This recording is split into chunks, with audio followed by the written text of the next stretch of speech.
Le scénario redouté n'aura finalement pas lieu. La France évite pour le moment un 3e confinement. Et là, on est dans une situation où ce qu'on attend de notre gouvernement, c'est d'être extrêmement réactif sur les signaux qui reviendront dans les jours à venir quant à la diffusion d'un variant, quant à la réaugmentation des chiffres brutales. Il faudra à ce moment-là une réaction évidemment immédiate. Moi, j'ai besoin pour ma santé et mentale et psychologique et physique, j'ai besoin de mes entraînements de karaté. Qu'à partir de dimanche, les vols entre le Canada et les destinations Soleil, précisément les Caraïbes et le Mexique, seront suspendus jusqu'au 30 avril. À Madagascar, la vie a repris son cours depuis 3 mois, comme si le coronavirus n'avait jamais existé. Le vaccin, certains n'en ont même jamais entendu parler. Des milliers de réfugiés arrivent chaque année ici en quête d'une vie meilleure en Europe. Un espoir vain.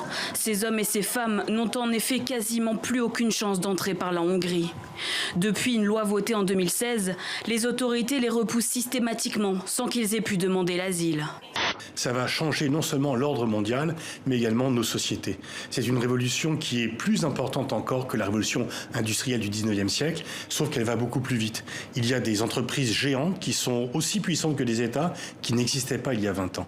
Et 40%... tout ça, on n'en parle pas beaucoup. Non, on a des débats sur des sujets qui paraissent mineurs, parce que ça peut changer non seulement l'ordre du monde, mais également nos sociétés. 40% des emplois existants pourraient disparaître. La question des harkis, elle a été malmenée dans ce rapport.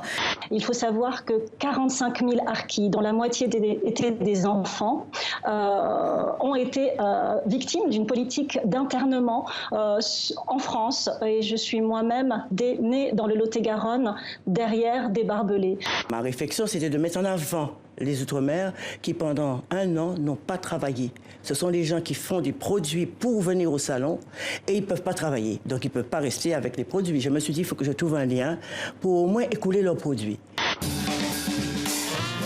C'est vraiment une récompense incroyable parce qu'Angoulême, c'est quand même l'institution la plus prestigieuse dans le monde de la BD. Et c'est vrai que je n'avais pas imaginé du tout, en faisant cet album, qu'il trouverait à ce point-là son public.